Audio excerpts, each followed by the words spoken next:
Hello, my name is Madelynn Peters. I'm a 5th grade student at Athens-Chilesburg Elementary in Lexington, Kentucky. The title of my essay is Never Forget, Diary Entries from a Jewish Girl's Perspective on the Holocaust. These diary entries were written from a first-person point of view.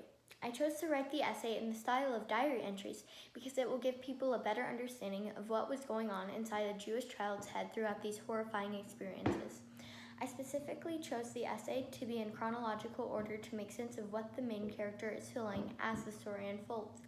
This essay was written to inform people of the tragic events that are known as the Holocaust and to make certain that our younger generations will never forget. We must never forget that in the end, kindness is one of the greatest virtues. Above who we are, where we come from, or what we believe, kindness can change the world. I want others to think about how the events of the Holocaust could have been different if people had chosen kindness over hatred. By teaching others about the past, we can make sure that the same mistakes are not repeated. So, dear reader, as you're reading the diary entries of a Jewish child during the Holocaust, I want you to never forget.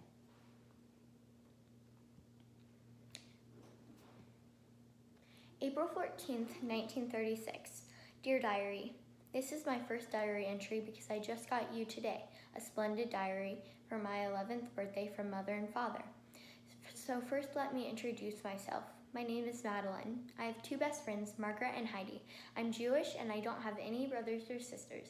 Also, as you've read previously, I'm 11 and as my mother says, I'm plump for my age. How embarrassing. That's all about me. I will write later. Madeline. November 15th, 1937. Dear Diary, my day at school was terrible. The kids in my class made fun of me for being a Jew, and even my best friends Margaret and Heidi joined the people teasing me. Worst of all, my teacher acted like I didn't exist, and when she did call me, she acted as if I was the dumbest thing on the planet. It was shocking. It's getting harder and harder to be a Jew every day. What's wrong with being a Jew? One more thing. Today my mother was sewing like normal and I noticed she was sewing a bright yellow Star of David on my favorite blouse. I asked her why and she said, to protect you. I told her that did not make sense and she replied, it will soon. I still don't know what that means, but I have a feeling she's right. I will write later. Madeline Sarah. November 9th, 1938. Dear Diary, it is very early in the morning, too early to know what time it is. I am clinging to my mother, too afraid to let go. A storm of rocks has just crashed through our living room window. My ears are ringing from all the ruckus, and my body is shaking with fear. Intruders have just stormed into our house. They are all men, tall, with blonde hair and blue eyes. My father is yelling now, in a cross manner. Now I have been ripped from my mother and father. I am hiding, and my whole body is shaking even more rapidly. The chaos has stopped now. I have waited a while. I will go look for my family and look at the damage that has been done. Our furniture has been littered across the street and covered in fire. The smoke is unbearable and it is hard to breathe. I have found my parents in our basement. My mother told me that they narrowly escaped the clutches of the Nazis, and my father has just explained what had happened. I'm told that hundreds of Jewish stores have been looted, windows have been shattered, and lots of damage has been done. This has all happened in a blur. Who knew so much damage could be done in this amount of time? We are waiting for what is going to happen, hoping there is nothing worse to come. I will write later. Madeline Sarah. December 18th, 1939. Dear Diary, it has been so long since I have felt your pages. You were one of the few things I have brought on the train with me, which was crawling with insects of all kinds and smells of rotting corpses and bodily fluids. The people in charge of the train tell us we are going to a place with peace. We are not yet sure where we are headed, but we are promised it will be wonderful. I am skeptical that what they are telling us is true, but I will try to keep an open mind.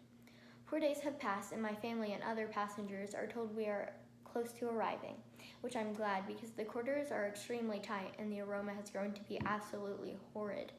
Everybody on the train has to go to the bathroom in a very unsanitary bucket.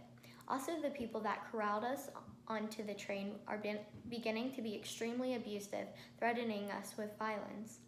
I'm nervous to arrive, not knowing where I'm headed. I will write later. Madelynn Sarah. September 23rd, 1942.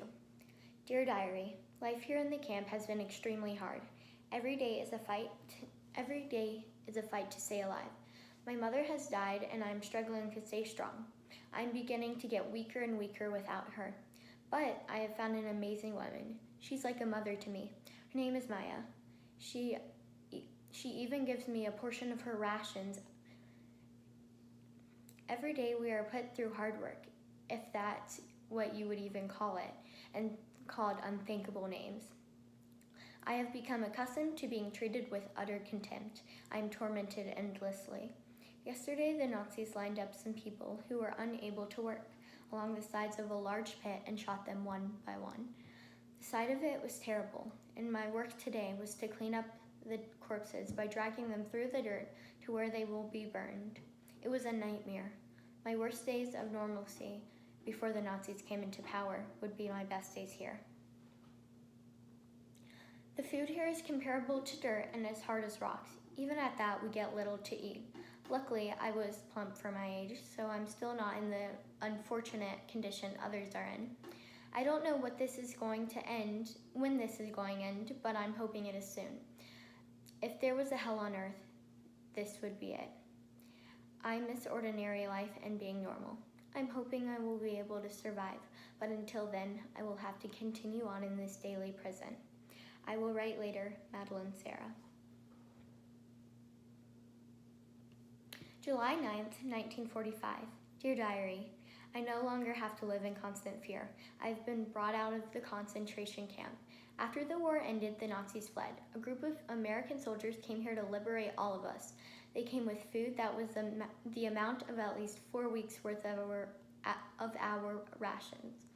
The food they brought smelt of wonderful aromas and made me want to cry tears of delight, and I did.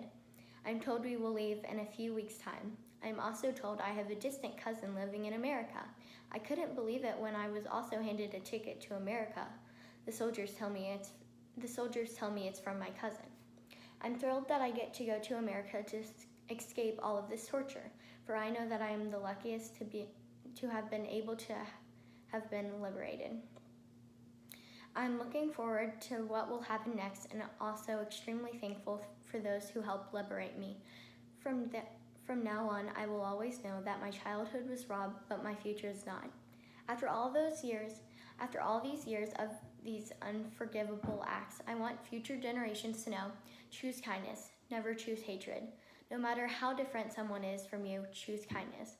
Even now, I worry about the risk of something like that happening like what happened to me and millions of other people happening again in the back of my mind. Trying to forgive this is near impossible, but I still try. I know I have better things in my future than what happened to me in my childhood. I, Madelynn, am now 20 years old and I have a bright future. Love, Madelynn, not Madelynn Sarah. I'm free from the Nazis, so I no longer have to add Sarah to my birth name.